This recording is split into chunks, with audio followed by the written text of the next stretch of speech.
अवाजी समातुन ताई radio voice of Sindh London.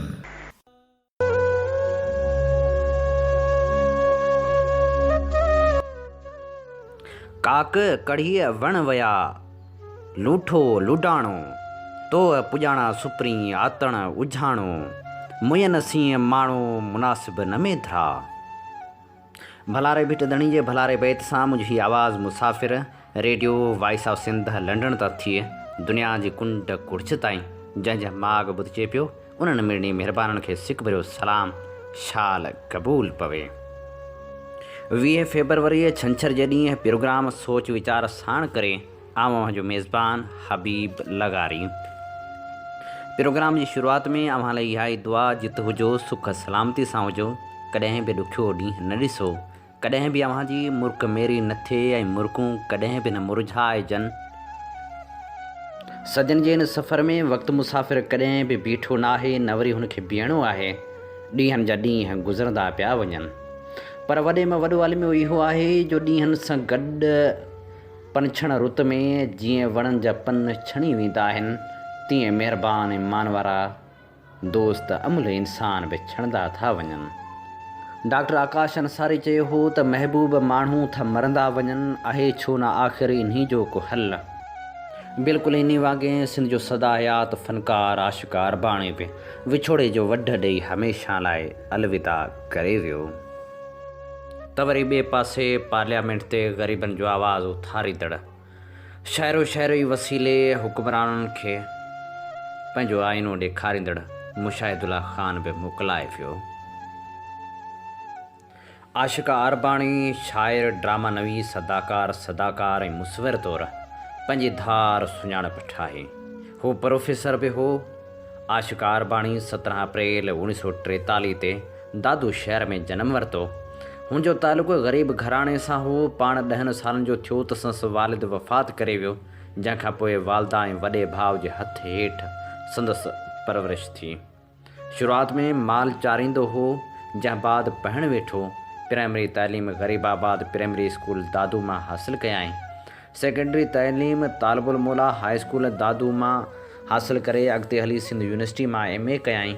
1973 धारे PTV ते कैमरामैन जी हैसियत सां नौकरी करणु लॻो, जिते खेसि ड्रामे में कमु करण जो मौक़ो मिलियो। जंहिं बाद अदाकारी ड्रामे नवीसी ॾांहुं लाड़ो थियसि। केतिरनि ई ड्रामनि में अदाकारी कयाईं। सुरीले आवाज़ सबबि ड्रामनि में ॻाइण खे घणो पसंदि कयो वियो। नई टही रस चस चहचिटो खटणहार समेत केतिरनि ई उर्दू ड्रामनि में बि किरदार अदा कयाईं, जेके ड्रामा PTV तां नशर थिया। तमाशो ऐं चहचिटो समेत ॿिया केतिरा ई मज़ाहिया ड्रामा लिखियाईं, जेके घणो मक़बूल थिया। संस आवाज़ में हिकु कलाम हाय ज़माना तमामु घणो मशहूरु थियो। 1980 में सिंध यूनिवर्सिटी जे फाइन आर्ट शोबे में लेक्चरार मुक़ररु थियो, जिते तरक़ी कंदे प्रोफेसर जी हैसियत सां 2003 में रिटायर कयाईं। कुझु अरसो मेराण इंजीनियरिंग यूनिवर्सिटी में बि ख़िदमतूं सरअंजाम ॾिनाईं। पाण सिंधी तोड़े उर्दू में शाइरी कयाईं। संस शाइरी जे किताबनि में पेचरा ऐं पंध, चिश्मे नम, घायल छपिजी चुका आहिनि। हिन वक़्तु सफ़रनामे ते किताब मूंखे यादि अचे थो लिखियाईं पिए। सिंध में कयल फ़ोटोग्राफ़ी जा नमूना history and heritage museum London में रखियल आहिनि। आशिक़ा अरबाणी रूस, चीन, Hong Kong, Thailand, Europe, Germany, France, England, Iran, Singapore, Sri Lanka ऐं शाम समेत केतिरनि ई मुल्कनि जो पंहिंजे ख़र्च ते सियाहती दौरो करे चुको।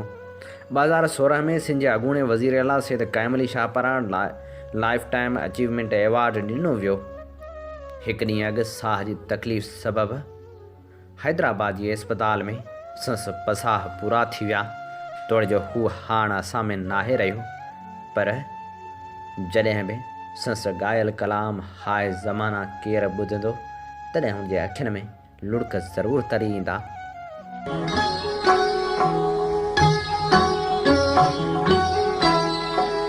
तू विछोड़ा समय ज़माना, हर ज़माना, हर ज़माना, तू लुटा से खुशिये जा खजाना, हर ज़माना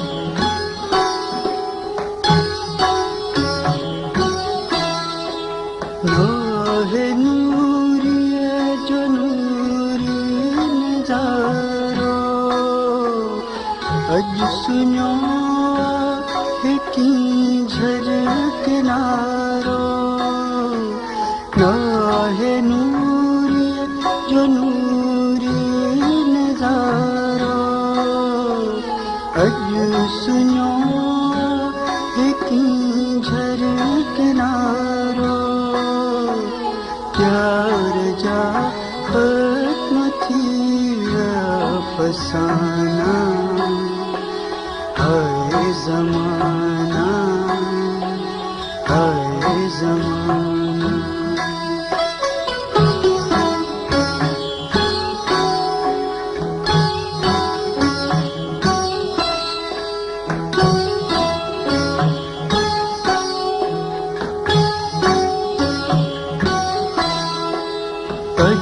अजनाहिन रंगीन रातों अजनाहिन रंगीन रातों अजनाहिन कुर्बन जो कातों अजनाहिन कुर्बन जो कातों जड़ इश्क जास्ताना हाय ज़माना हाय ज़माना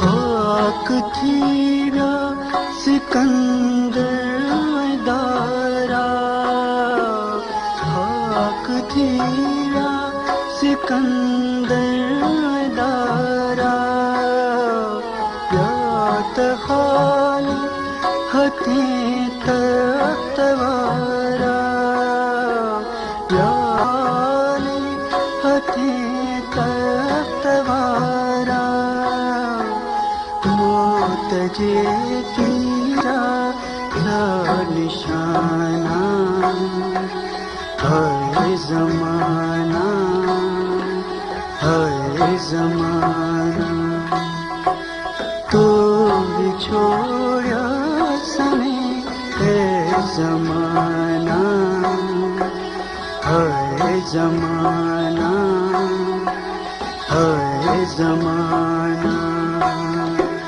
तो लुटा से खुशिये जा खजाना हाय ज़माना हाय ज़माना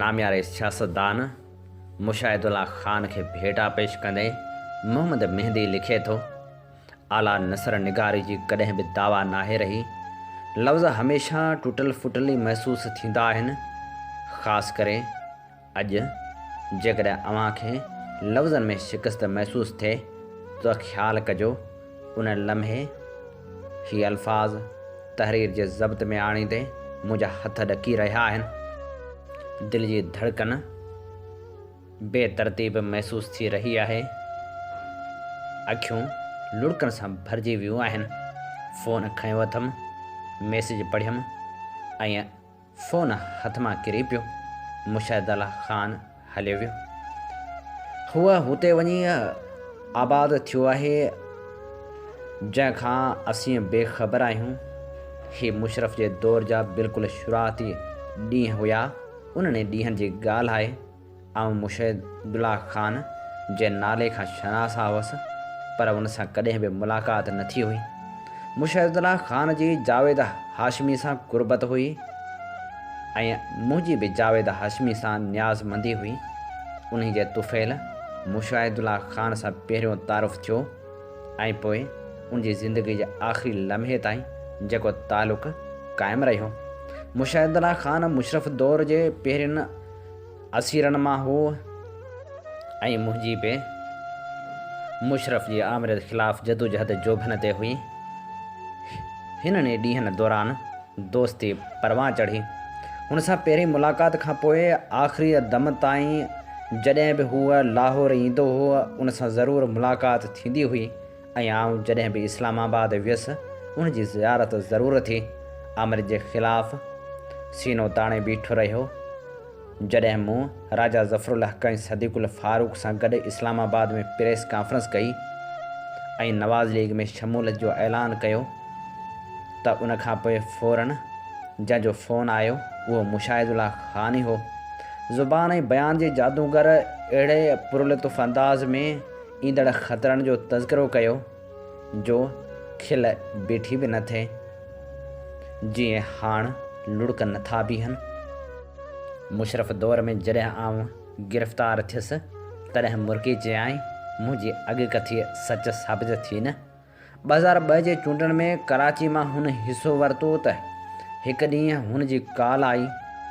हुकम ॾींदे चयाईं कराची पहुची वञ। मूं चयो कराची अची छा कंदुसि? हुन चयो बसि चयो आहे न अचु, ऐं आउं हलियो वियुसि। कराची जूं हुन वक़्तु हालतूं सही न हुयूं, पर हिकु हुन जी आवाज़ हुई जंहिं ग़लति खे ग़लति ऐं सही खे सही थे चयो। मुशाहिदुल्लाह ख़ान तोड़ जो वफ़ाक़ी वज़ीर रहियो। फ़ौत थियण वक़्तु सेनेटर हो।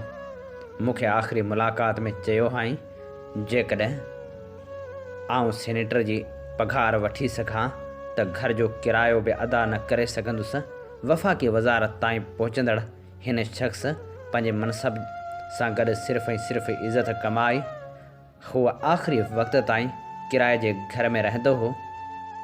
हुन जे घर ते संस नाले जी तख़्ती त लॻी न सघी, पर हाणे जॾहिं हूअ मिटी ओढे आरामी थियो आहे त संस नाले जी तख़्ती मुस्तक़िल तौरु लॻी वई आहे।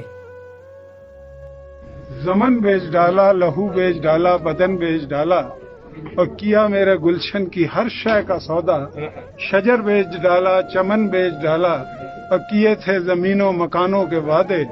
मेरी जाए मरकत कफन बेच डाला, किए थे नौकरियों मकानों के वादे।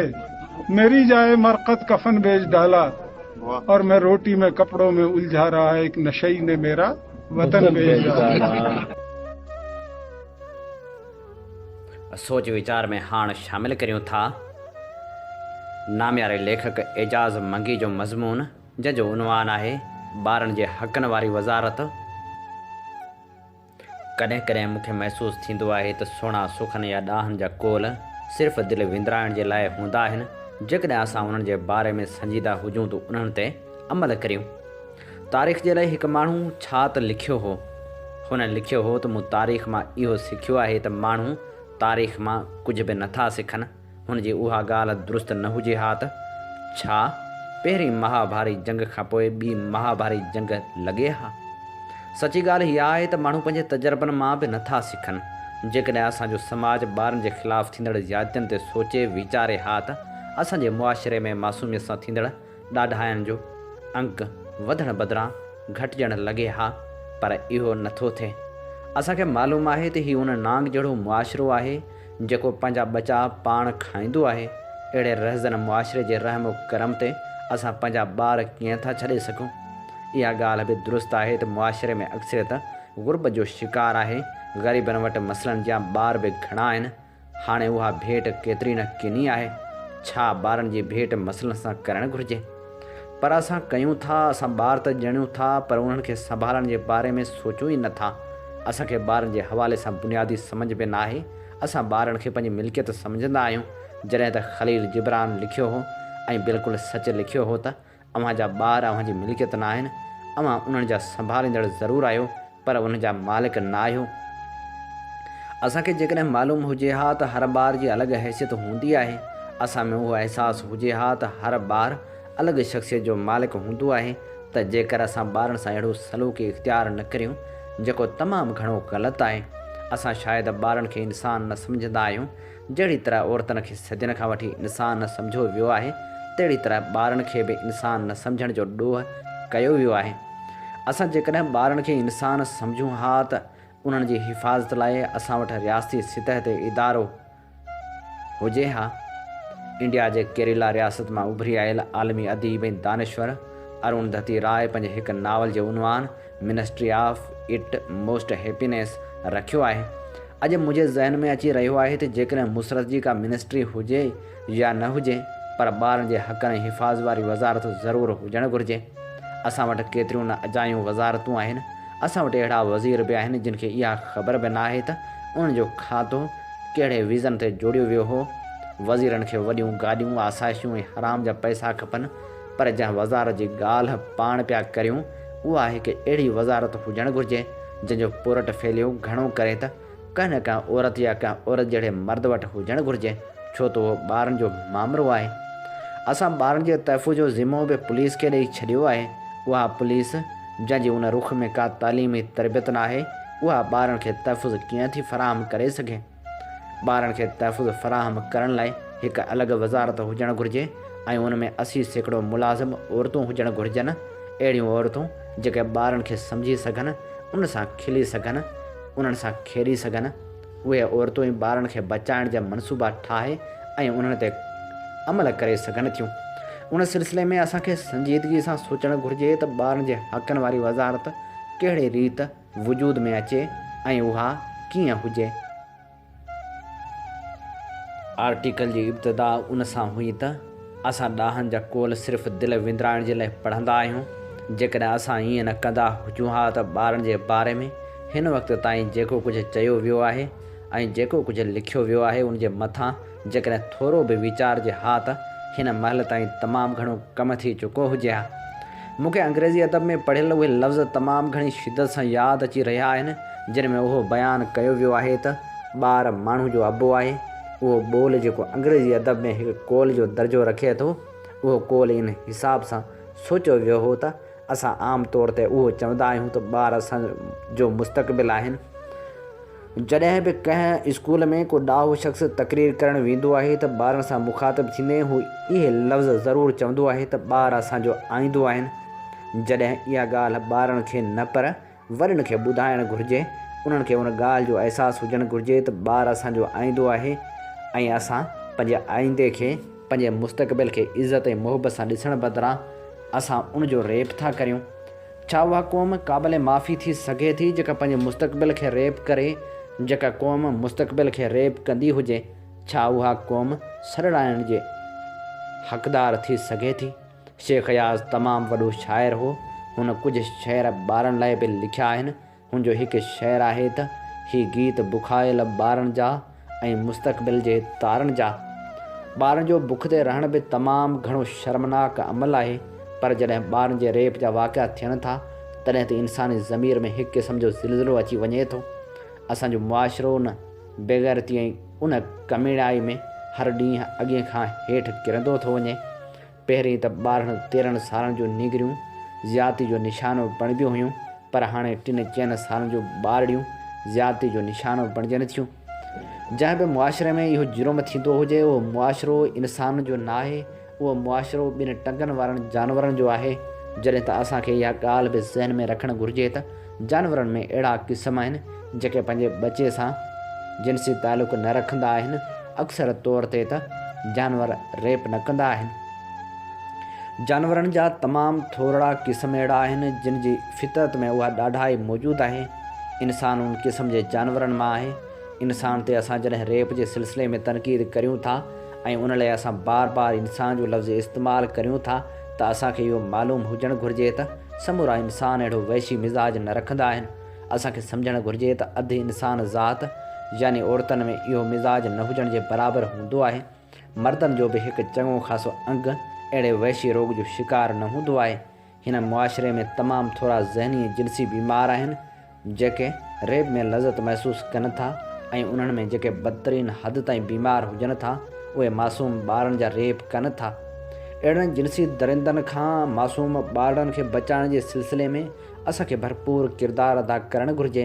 इन सिलसिले में असां इनफ़रादी तौर ते बि किरदारु अदा करे सघूं था ऐं उन सिलसिले में असां इज्तमाही सूरत में यानी सरकारी ऐं रियासती सतह ते तहफ़ुज़ जा अहिड़ा तरीक़ा वजूद में आणे सघूं था जिन सां तमामु घणे हद ताईं उहे वहशतूं घटिजी सघनि थियूं। उन सिलसिले में ॿारनि जे हक़नि वारी वज़ारत जो क़याम त इंतिहाई अहम आहे। उहा ख़ुदि हैरत जी ॻाल्हि आहे त कानून साज़नि, हुकुमराननि ऐं सियासतदाननि खे तमामु बेकार वज़ारतनि जा ख़्याल ईंदा रहनि था, पर उन्हनि खे अहिड़ी अहम तरीन ऐं बेहद ज़रूरी वज़ारत जो ख़्यालु छो न आयो आहे। जेकॾहिं असां पंहिंजे माज़ी में उहे ग़लतियूं कंदा रहिया आहियूं त छा असां हिन वक़्त बि पाण खे सुधारण लाइ तयारु न थी सघिया आहियूं? छा असां तयारु बि नथी था सघूं? इंसान में जेका तमामु बहितर ॻाल्हि आहे उहा हीअ आहे त इंसानु ग़लति अमल करे पछताए थो। इंसान जो पछताव दुनिया में तमामु घणियुनि चङाइनि जो सबबु बणियो आहे। असांखे उन ॻाल्हि ते दिलि खोले पछताइणु घुरिजे त असांखे हिन महिल ताईं ॿारनि जे हक़नि वारी वज़ारत जो ख़्यालु छो न आयो आहे। जेकॾहिं असांखे उहो ख़्यालु अॻु में न आयो त घटि में घटि असां हाणे त उन सिलसिले में माज़ी जे थियल ग़लतियुनि जो अज़ालो करे सघूं था। ॿारनि जे हक़नि जी वज़ारत न सिर्फ़ु सूबाई पर वफ़ाक़ी सतह ते बि हुजणु घुरिजे। उहा वज़ारत नाले मात्र बि न हुजणु घुरिजे, उनजो भरपूर नेटवर्क हुजणु घुरिजे। उन वज़ारत जा ललकार जहिड़ा मनसूबा हुजणु घुरिजनि।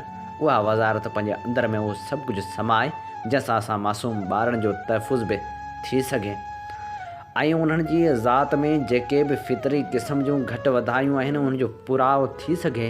पर उन वज़ारत जो सभ खां पहिरियों कमु उहो हुजणु घुरिजे त उहा ॿारनि खे जिनसी हमलनि खां महफ़ूज़ रखण जे लाइ अहिड़ो त बरक़ी क़िस्म जो निज़ाम जोड़े जो असांजे मुआशिरे में रहंदड़ बघड़ पाण खे सीखनि जे पोयां महसूसु कनि ऐं हूअ ॿारनि जी तरफ़ पंहिंजे मुजरम हथ त छा पर उनजे तरफ़ पंहिंजो गुनहगार अखियूं बि खणी न सघनि।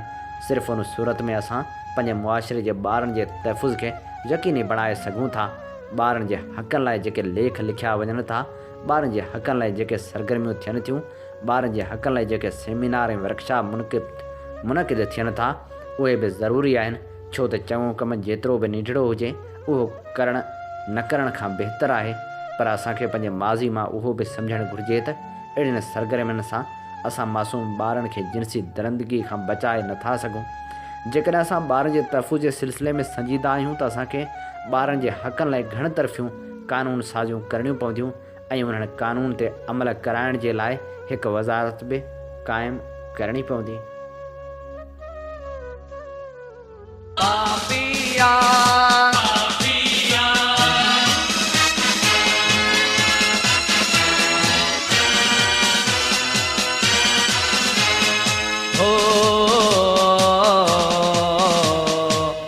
पापिया पापिया ॾाढी दुनिया मौला तुंहिंजी पापिया पापिया पापिया ॾाढी दुनिया मौला तुंहिंजी पापिया दुनिया मौला तुंहिंजी पापिया दुनिया मौला तुंहिंजी पापिया करे ज़ुल्म अञा नंढा पिया पापिया पापिया ॾाढी दुनिया मौला तुंहिंजी पापिया पापिया पापिया ॾाढी दुनिया मौला तुंहिंजी पापिया दुनिया मौला तुंहिंजी पापिया दुनिया मौला तुंहिंजी पापिया करे ज़ुल्म अञा नंढा पिया पापिया पापिया ॾाढी दुनिया मौला तुंहिंजी पापिया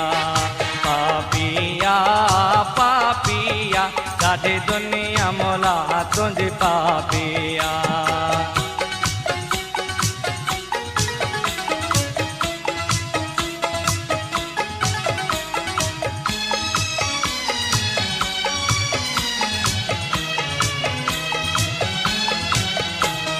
को ज़ंजीरन में जकड़ियल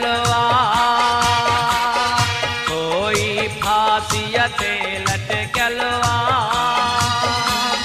माण्हुनि जा हथ बमाए गोलियो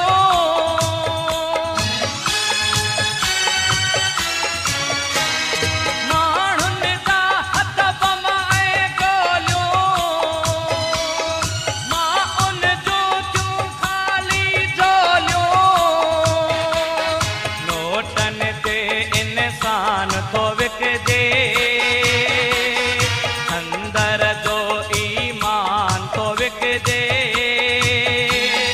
धरती के दी सुहणिया पर सूरन मंज हयातिया पापिया पापिया ॾाढी दुनिया मौला तुंहिंजी पापिया पापिया पापिया ॾाढी दुनिया मौला तुंहिंजी पापिया पापिया पापिया पापिया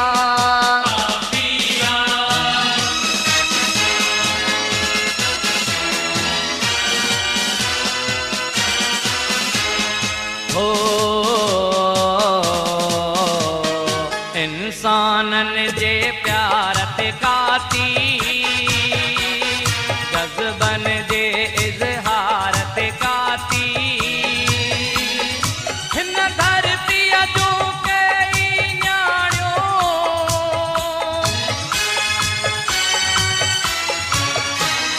हिन धरतीअ जो कई न्याणियो घर जे खोलीअ में के ॼाणियो जेका कुछंदी मारी वेंदी बेॾोही थी कारी वेंदी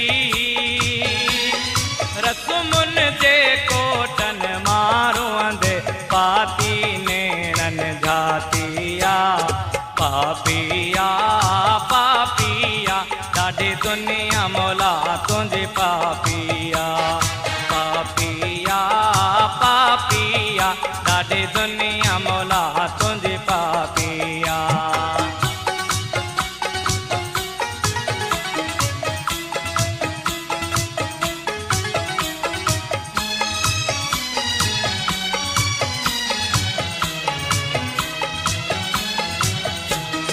साहिद जैसी जिंदह आया जन्नत जहिड़ो जग थो चाहियां मुंहिंजूं सोचूं बेड़ियूं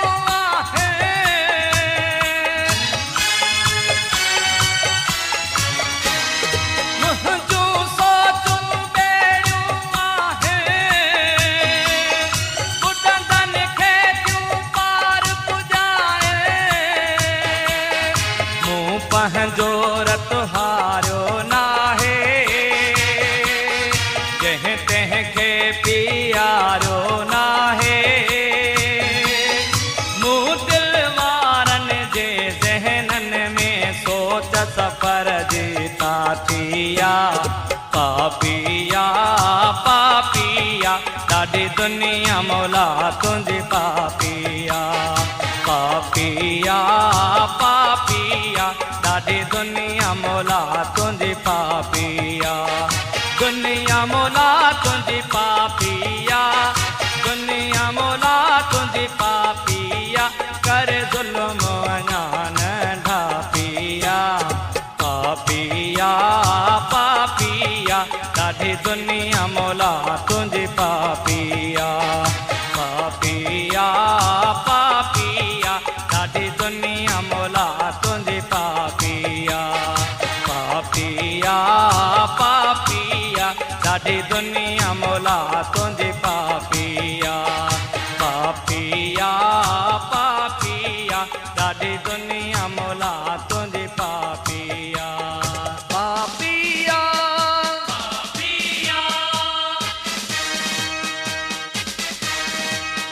पापिया चवंदा आहिनि त ज़िंदगी हसीन सफ़र वांगुरु आहे उहे सफ़र जेके जॾहिं बि कजनि था तॾहिं रूह खे राहत मिलंदी आहे सिंध जूं वसंदियूं वाहण जिन जा नज़ारा न सिर्फ़ु अखियूं ठारींदा आहिनि पर दिलि खे बि सकून बख़्शींदा आहिनि पर हिन भेरे जॾहिं सफ़र जो साबाहो थियो त पाण बि निकिरी पियासीं ॻोठ वाहण वसंजण ॾे सफ़र में जितां नेक निज़ारनि मन खे मोहियो उते भड़भाग मंज़र सच त दिलि खे रतो छाण करे विया हैदराबाद जे हवाउनि खां वेंदे सांगड़ जी सरज़मीन ताईं छा छा न ॾिठोसीं इहा त दिलि ॼाणे थी हद दख़लनि जे ख़िलाफ़ ऑपरेशन जी आड़ में ग़रीब मिसकिन माण्हुनि जा जेके घर मसमार थिया उन जे मुतासिरनि खे अखियुनि में आब आणींदे बि ॾिठोसीं उहे तारीख़ी जायूं हाणे सलामत न रहियूं हुयूं जेके जायूं कॾहिं पंहिंजी तारीख़ बयानु कंदियूं हुयूं। पाण माण्हू जेकॾहिं माज़ी जा वर्क वारा आहियूं ऐं तारीख़ खे जाचे ॾिसूं त तारीख़ इहा शायदि ॾिए थी पाण वटि हमेशह दरियाउनि वाहुनि जे किनारे ते ॻोठ ऐं शहर आबाद थींदा रहिया आहिनि। जंहिंजा माॻ पाणी जी सहूलियत रही आहे उते वॾा वॾा शहर आबाद थिया आहिनि। पोइ दीबल जो शहर हुजे, शाह बंदर हुजे या वरी ब्राह्मणाबाद जूं बाज़ारूं हुजनि, मोहन जो दड़ो हुजे, सभु कुझु त पाणी जे किनारे ते आबाद थियो आहे। ऐं पोइ हाणे जॾहिं आपाशी खाते जी ज़मीन करार ॾेई उन्हनि क़दीम वाहण वसननि खे हद दख़ल जी आड़ में ऑपरेशन ॼाणाए ॾाढे पट कयो पियो वञे तॾहिं सच त इहो आहे क़दीम माण्हू दरबदरी जो दर्द भोगे रहिया आहिनि। क़दीम वसननि में रहंदड़ उहे माण्हू जिन पंहिंजी सॼी ॼमार उन्हनि ॻोठनि उन्हनि घरनि खे ॾेई छॾी, जिन उमिरि जा असासा लुटाए कखां घर ठाहिया, उन्हनि खे दरबदरी जो दर्द ॾियणु किथां जो इंसाफ़ आहे। हिकु पासे बेरिया टाउन खे आबाद कयो पियो वञे त ॿिए पासे ज़ुल्फ़कार आबाद रिथा जोड़ी पई वञे त टे पासे वरी बेरिया टाउन हवाले ज़मीनूं कयूं पियूं वञनि। पर उते सिंध जे मक़ामी माण्हुनि खे दरबदर करणु भला किथां जो असूल आहे। कॾहिं कॾहिं ईअं महसूसु थींदो आहे त हुकूमत धारियुनि खे आबाद कयो ऐं मक़ामी माण्हुनि खे दरबदर कयो वारी पॉलिसी ते अमल करे पई। अटे लटे अॼु जे नारे ते इक़्तिदार में आयल वज़ीर एतिरा त बेज़मीर थी विया आहिनि जो हुननि खे मासूम माण्हुनि जा ॻोढ़ा बि नज़र नथा अचनि। उहे मासूम ॿार जिन जा घर संदनि साम्हूं उजाड़िया विया। सुवाल इहो बि आहे त आख़िर सरकारी ज़मीन ते कब्ज़ा कीअं थिया? छा इहो सरकार जे आशीर्वाद खां सवाइ मुमकिन बि आहे? छा सरकार पाण उन्हनि ख़िलाफ़ के कार्रवायूं करे सघंदी? छा वज़ीरनि मशीरनि ख़िलाफ़ उन्हनि जी सज़ा ॾिनी वेंदी जिन ज़मीन ते कब्ज़ो करे पैसनि एवज़ मिसकीन माण्हुनि खे विकिणी ॾिनियूं? छा सरकार धरती जो सौदो कंदड़ वज़ीरनि खे गदार करार ॾेई सघंदी? मञूं था अदालती हुकुम तहत हद दख़लनि ख़िलाफ़ ऑपरेशन कयो पियो वञे, पर छा अदालत पारां ॾिनल मुतासिरनि खे मुतबादिल रिहाइश ॾियण वारो हुकुम हक़ीक़त जो रूप माणे सघंदो? मञूं था त कानून कंहिंजी ज़मीन ते कब्ज़े जी इजाज़त नथो ॾिए, पर छा कानून सिंध जूं ज़मीनूं मल्क रियाज़ समेत ॿिनि बासरनि खे ॾियण जी इजाज़त ॾिए पियो? बसि पाण खे सुजाॻी जा सॾ वर्णाइणा आहिनि ऐं ईअं करिणो आहे जीअं फैज़ अहमद फैज़ चयो हो, दरबार वतन में जब एक दिन सब जाने वाले जाएंगे, कुछ अपनी सज़ा को पहुँचेंगे, कुछ अपनी जज़ा ले जाएंगे। ए खाक नशीनो उठ बैठो, वो वक्त करीब आ पहुँचा है जब तख्त गिराए जाएंगे, जब ताज उछाले जाएंगे। ऐं हाणे सोच वीचार में शामिल करियूं था नओं सिलसिलो जंहिंजो उनवान आहे कारायता किताब। हिन सिलसिले में असीं मुख़्तलिफ़ किताबनि जा तारुफ़ शामिल कंदासूं। जेकॾहिं अव्हां बि तारुफ़ मोकिलणु चाहियो त असांॾे तारुफ़ लिखी मोकिले सघो था। जी हा, सिलसिलो आहे सिंधी अदब जा कारायता किताब। अॼु असांजे इन सिलसिले में मज़मून मोकिलियो आहे सिंध जी नामियारी लेखिका डॉक्टर परवीन मूसा मेमण। शाह जा शीताई किताब राहिब अली लाड़क जो लिखियलु आहे। राहिब अली सैफ़ुल ख़ान लाड़क जे घर 4 जनवरी 1967 ते ॻोठ खाही राहो ज़िले नौशहर फ़िरोज़ में जनमु वरितो। सिंधी अदब में MA ख़ैरपुर यूनिवर्सिटी मां कयाई। लतीफ़ सरकार सां सस मोहब्बत खां इस लतीफ़ शनासाई ते 3 किताब लिखराया आहिनि जे हिन रीत आहिनि। लतीफ़ी मालूमात मौज़ूवार क्विज़ रोशनी पब्लिकेशन कंडियारो पारां 2006 में शाया कयो वियो। शाह जा शीदाई पहिरियों हिसो 2016 में संबारा पब्लिकेशन हैदराबाद शाया कयो ऐं ॿियो हिसो पिणु संबारा खां ई 2017 में छपियो आहे। शाह जा शीदाई टियों हिसो कंवल पब्लिकेशन कंबर 2020 में शाया कयो आहे। उनखां सवाइ केतिरा ई मज़मून ऐं मकाला शाया थियल अथसि जिन जा मौज़ू लतीफ़ शनासी ओलिया कराम ऐं बुज़ुर्गनि जा तज़किरा दुनिया जी मालूमात शामिल आहिनि। शाह जा शिदाई हिसो ॿियो। राहिब अली खे शाह लतीफ़ बाबति लिखंदड़नि सां तमामु घणी मुहबत आहे। संसि हिन उनवान वारे किताब जे टिनी भाङनि में शाह अब्दुल लतीफ़ जे फ़न ऐं फ़िक्र बाबति कमु कंदड़नि जो तारुफ़ ऐं संदन कयल कम जो विचूर ॾिनल आहे। हिन नमूने जे कुझु मालूमात डॉक्टर अब्दुल जब्बार जुणेजे, डॉक्टर दुरशहवार सैयद जे लिखियल लतीफ़ी मवाद मां मिले थी, पर जीअं त अदब वहंदड़ धारा आहे ऐं का बि ॻाल्हि उन्ही में हतमी न आहे ऐं वक़्त सां गॾु केतिरा ई शाह जा शिदाई संस पारस रिसाले खे परखण लाइ वक़्त बेवक़्त अॻियां अची रहिया आहिनि। किन जे माणकनि मोट कई आहे त किन जो काव कच बि अघियो आहे, पर दर हक़ीक़त ही वखर जंहिं बि वहायो आहे उहो कॾहिं बि मायूस न थियो आहे। लतीफ़ सरकार जे दर संस पोरियो साब ज़रूरु पियो आहे, भले वक़्ती तौरु पढ़ंदड़नि जी नज़र अॻियां उझल बि थियो हुजे। ऐं सम्झां थी उहो ई सोचे राहिब अली हिन किताब लिखण जो रथियो। संस मूजिबि त हज़रत शाह अब्दुल लतीफ़ भिटाई सिंध ऐं सिंधियुनि जो मुहाफ़िज़ आहे।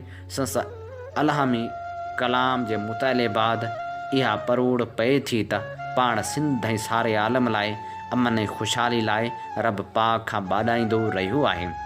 उहो ई सबबु आहे जो हिंदू मुस्लिम सिख ईसाई सभई शाह अब्दुल लतीफ़ जा शिदाई आहिनि ऐं संस पैगाम ते अमल करण वारो शाह जो सचो शिदाई थी सघे थो। राहिब अली हिन किताब में अहिड़नि 60 शख़्सियतनि खे भेटा ॾिनी आहे जिन लतीफ़ियात ते कमु कयो आहे, जिन खे लतीफ़ साईं सां मुहबत ऐं अक़ीदत आहे। जे संस रिसाले खे परखे परोड़े पंहिंजी सम्झ आहर लिखी छपराए आम खे आछनि था, अहिड़ी रीत 248 सुफ़नि जे हिन किताब में आख़िर में 1999, 2000 ऐं 2001 जे लतीफ़ सेमिनारनि जी रिपोर्ट पिणु ॾिनल आहे। हिन किताब में उस्ताद हैदरी चांडियो मुहाग ऐं एजाज़ ममनाई जा लेख शामिल आहिनि। राहिब अली जीअं त पाण पिणु शाह साईं जे लाइ इंतिहाई अक़ीदत एतिराम ऐं मुहबत रखंदड़ आहे, संस पंहिंजी पिणु हरदम इहा तमन्ना ऐं दुआ आहे त हू लतीफ़ सरकार जे हुज़ूर पंहिंजे तहरीरनि जो नज़रानो मुस्तक़िल पेश कंदो रहे।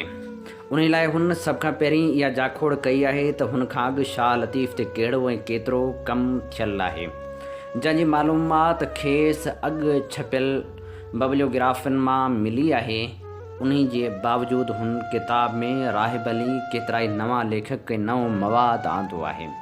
जिन 60 शख़्सियतनि जी लतीफ़ी कम बाबति लेखक अहवाल ॾिनो आहे, उन्हनि में मोहम्मद सिद्दीक़ मुसाफ़िर, मौलवी सनाउल्ला सनाई, मौलवी दुर मोहम्मद ख़ाक कांधेलवी, हाफ़िज़ मोहम्मद अहसन चन्ना, पीर हसामुद्दीन राशिदी, प्रोफेसर अली नवाज़ जतोई, अमीना खमीसाणी, डॉक्टर इलियास अशकी, आरफुल मौला, डॉक्टर अयाज़ हुसैन कादरी, करीम बख्श ख़ालिद, महमूद यूसफ़ाणी, मोहम्मद हुसैन काशिफ़, अलह नवाज़ रुकनाणी, डॉक्टर मेमण अब्दुल मजीद सिंधी, हाफ़िज़ मोहम्मद बख्श ख़ासखेली, हैदर अली लेगारी, डॉक्टर अब्दुल जब्बार चुणेजो, आगा सलीम, मोहम्मद मिठल अल मारूफ़, उस्ताद हैदरी चांडियो, फ़कीर हाजी इमदाद अली सराय, डॉक्टर ग़ुलाम हुसैन पठान, डॉक्टर हबीबुल्लाह सिद्दीकी, आगा शुहाबुद्दीन, प्रोफेसर ग़ुलाम रसूल अकरम सुमरो, डॉक्टर शाहनवाज सोढर, डॉक्टर नवाज़ अली शौक़, डॉक्टर दुर शहवार सैयद, डॉक्टर बशीर अहमद शाद, डॉक्टर मोहम्मद सलेमान शेख,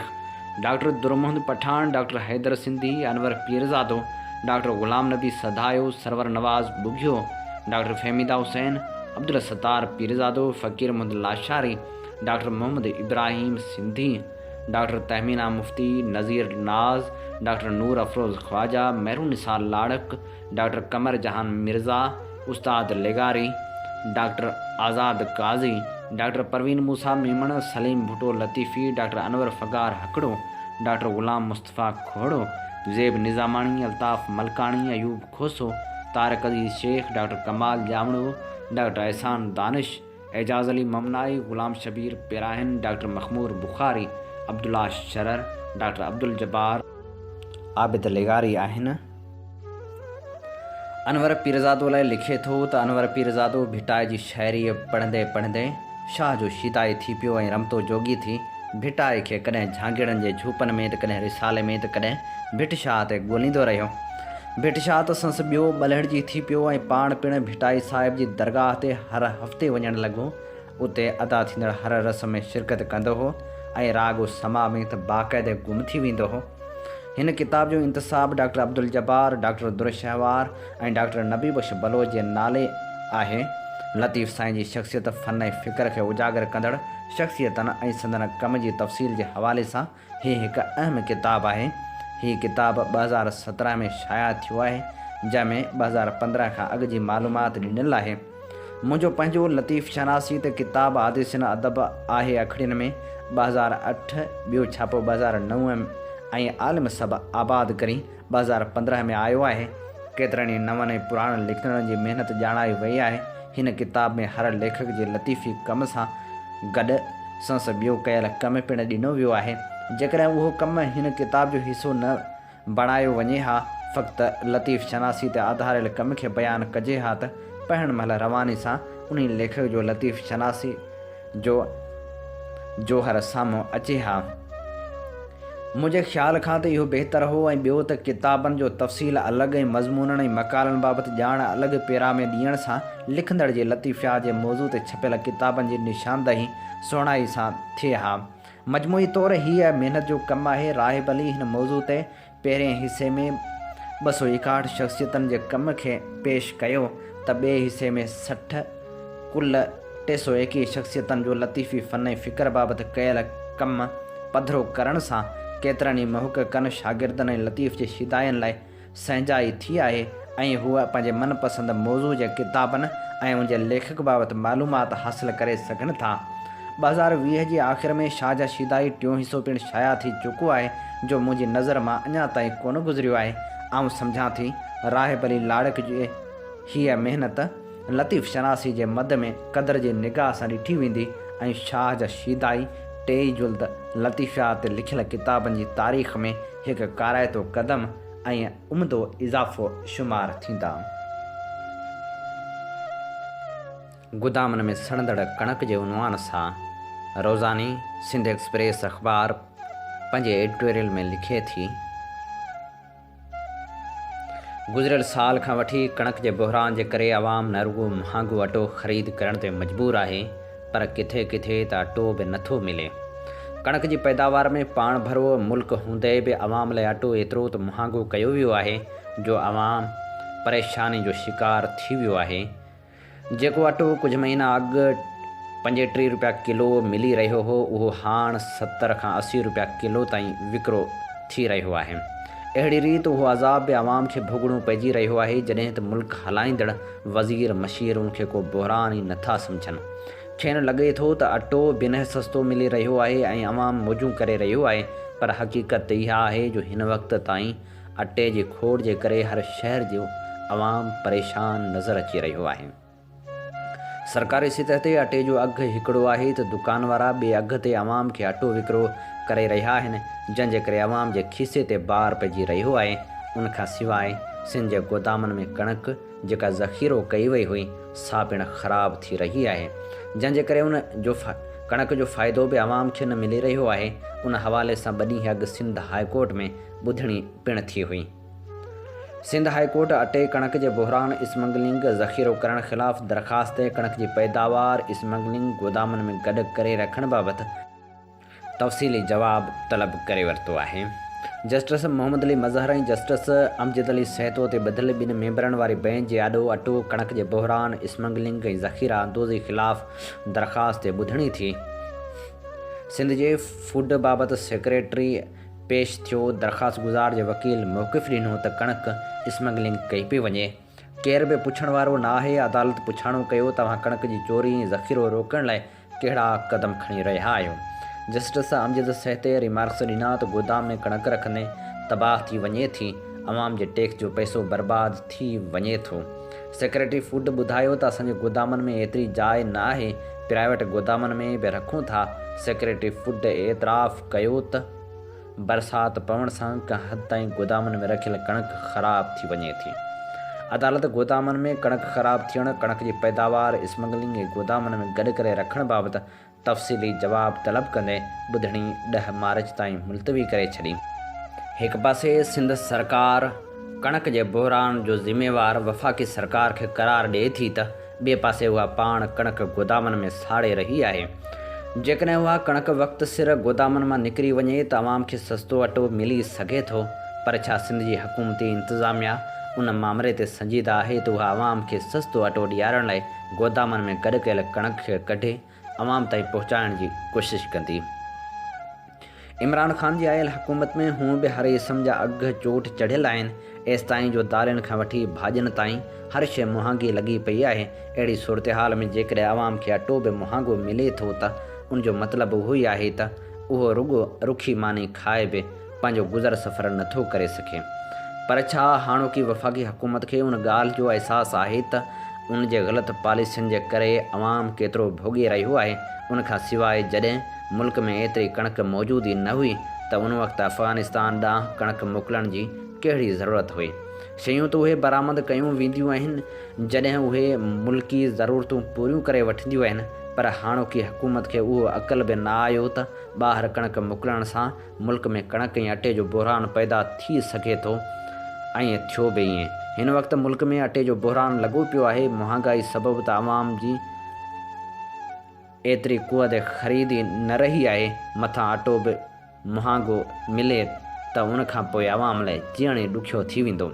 असीं सम्झूं था त हीउ अटे जो बहिरान हथरादू आहे जंहिंमें वॾी सतह ते वफ़ाक़ी सरकार मुलविस आहे, जॾहिं हेठीं सतह ते उहे ज़ख़ीरा अंदोज़ बि मुलविस आहिनि जेके आवाम खे सस्तो अटो ॾियण जे मूड में न आहिनि। तंहिं करे ज़रूरत इन ॻाल्हि जी आहे त तुरत गोदामनि में पियल कणक खे ॿाहिरि कढी विकिरो कयो वञे त जीअं आवाम खे सस्तो अटो मिली सघे। जेकॾहिं कणक पैदा कंदड़ मुल्क जो आवाम बि अटो न मिलण करे बुखूं काटे त पोइ नाहिल आवाम न बल्कि हुकुमरान ई लेखबो आहे। तंहिं करे सिंध हुकूमत खे घुरिजे त माण्हुनि लाइ अटे जी फ़राहमी खे ज़रूरी बणाए। ऐं हाणे प्रोग्राम में सिलसिलो शामिलु कयूं था हिकु शाइर। अॼु असां जंहिं शाइर जी शाइरी शामिलु करे रहिया आहियूं उनजो शुमारु सिंध जे नामियारनि इनक़लाबी शाइरनि में थिए थो। जी हा, डॉक्टर आकाश अंसारी जी शाइरी अव्हां जी नज़र कजे थी। जॾहिं बि तोखे विसारणु चाहियमि तुंहिंजी हर यादि सुकल ॿेर जी टारी वांगुरु ज़हन ऐं रूह जे रेशम सां विचड़ी पई आहे, मुंहिंजी दिलि मूंसां विढ़ी पई आहे। जॾहिं बि तोखे विसारणु चाहियमि तुंहिंजी हर यादि कंहिं ॾाज जे जोड़े में रचियल सदा मलूक शोख शर्मिले खुमार गारियुनि ख़ुशबू वांगुरु चो तरफ़ मन में टिड़ी पई आहे, मुंहिंजी दिलि मूंसां विढ़ी पई आहे। जॾहिं बि तोखे विसारणु चाहियमि तुंहिंजी हर यादि कैंसर जे वार्ड में लादवा मरीज़ या दिलासणनि जे दवाउनि ते धुतारियल दिलड़ी पंहिंजे वेझनि सां विढ़ी पई आहे, मुंहिंजी दिलि मूंसां विढ़ी पई आहे। जॾहिं बि तोखे विसारणु चाहियमि। पंहिंजे हिकु ॿिए नज़म में डॉक्टर आकाश अंसारी चए थो त जीवन भायां थो जेॾा जज़्बनि जी का आहे जंग, जंहिंमें कई घुसंदा रहंदा। काक जी हाक वरी पई ॿुधबी ईंदा शायदि केवड़ बंग, कई राणा रुसंदा रहंदा। सूर्य दिन लाइ सेज सजाई जंहिंजो सूर्य साथियो संग, जिन जो सूर्य साथियो संग ॻोल्हनि खां के घुसंदा रहंदा।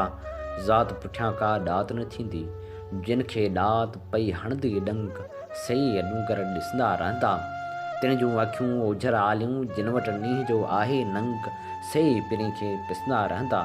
सूर्या जे कन सपननि जहिड़ो आगम धारे पंहिंजो अंग, वलहारनि ते वसंदा रहंदा, वलहारनि ते वसंदा रहंदा।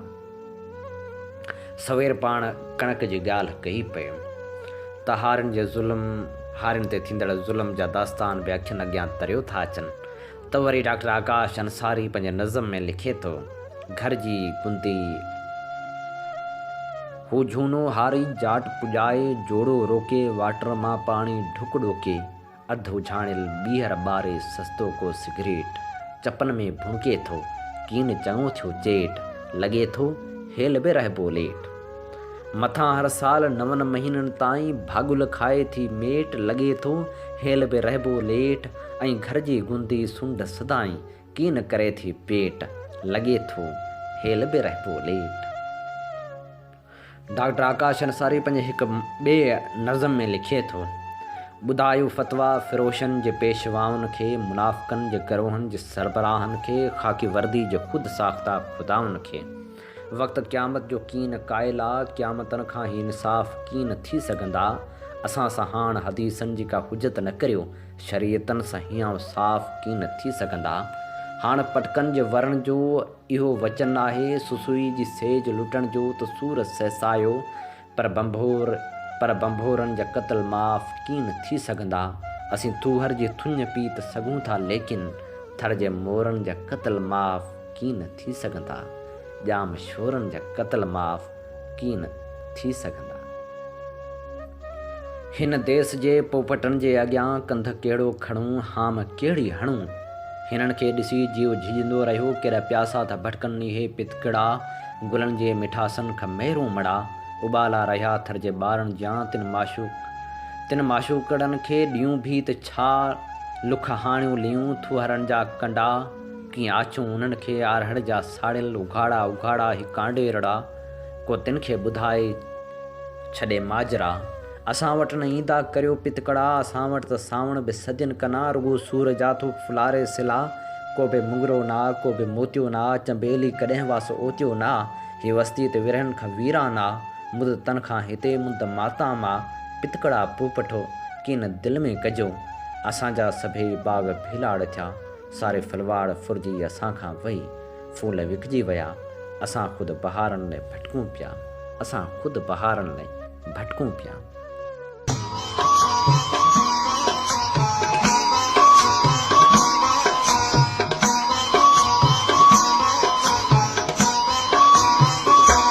जहन मिट्टीअ जी खुशबू जा तो हिते, जहन मिट्टीअ जी खुशबू जा तो हिते, जहन सोगिने जे संग खे सुञा तो हिते, जहन सोगिने जे संग खे सुञा तो हिते।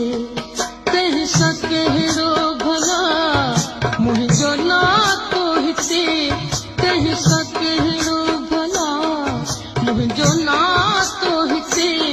तंहिंखे चओ मुंहिंजी नज़रीअ मां निकिरे वञे, ओ तंहिंखे चओ मुंहिंजी सिंधड़ीअ मां निकिरे वञे। जहन मिट्टीअ जी खुशबू जा तो हिते, जहन सोगिने जे संग खे सुञा तो हिते। तंहिं सां कहिड़ो भला मुंहिंजो नातो हिते, तंहिं सां कहिड़ो भला मुंहिंजो नातो हिते। तंहिंखे चओ मुंहिंजी नज़रीअ मां निकिरे वञे, ओ तंहिंखे चओ मुंहिंजी सिंधड़ीअ मां निकिरे वञे। जहन मिट्टीअ जी खुशबू जा तो हिते।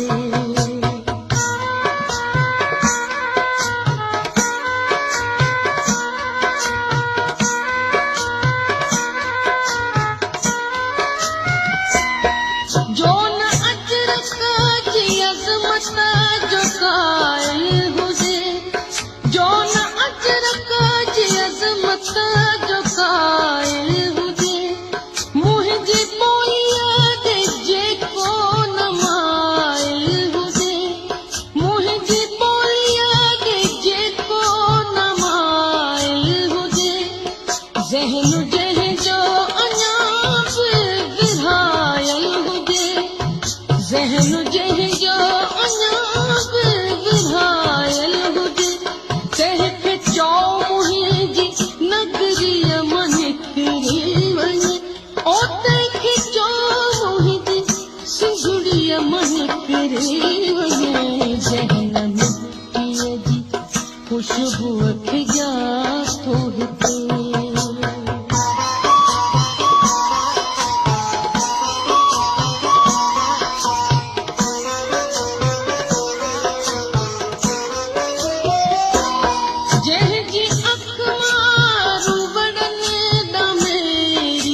जहन मिट्टीअ जी ख़ुशबू खिजा तो हिते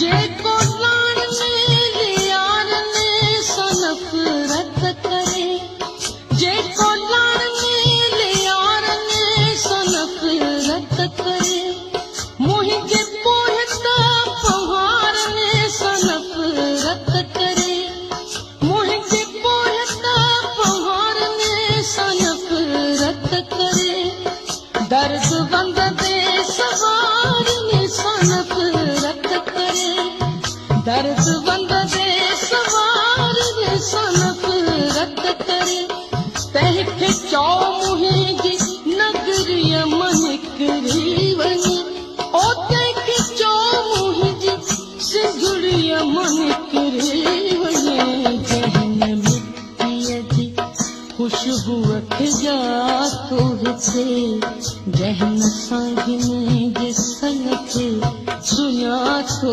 हिते तंहिं सां कहिड़ो भला मुंहिंजो नातो हिते तंहिं सां कहिड़ो भला मुंहिंजो नातो हिते तंहिंखे चओ मुंहिंजी नगरीअ मां निकिरी वञे ओ तंहिंखे चओ मुंहिंजी धरतीअ मां निकिरी वञे जहन मिट्टीअ जी ख़ुशबूअ खिजा तो हिते जहन मिट्टीअ जी ख़ुशबूअ खिजा तो हिते जहन सांगिनी जे सन खे सुञा तो हिते सुञा तो हिते डॉक्टर आकाश अंसारी जी सदा मलूक शाइरी सां अॼोके प्रोग्राम जा समूरा रंग हवाउनि में विखरी चुका पंहिंजे मेज़बान हबीब लगारी खे सुभाणे ताईं ॾींदा इजाज़त इन साॻी दुआ सां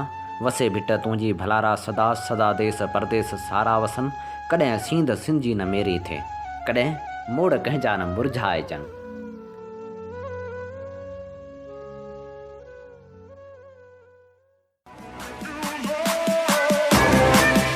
This is Dr. Terry Jackson. Please tune in. Yazir Kazi. Please listen to this show. This is a very informative show and it will change your life.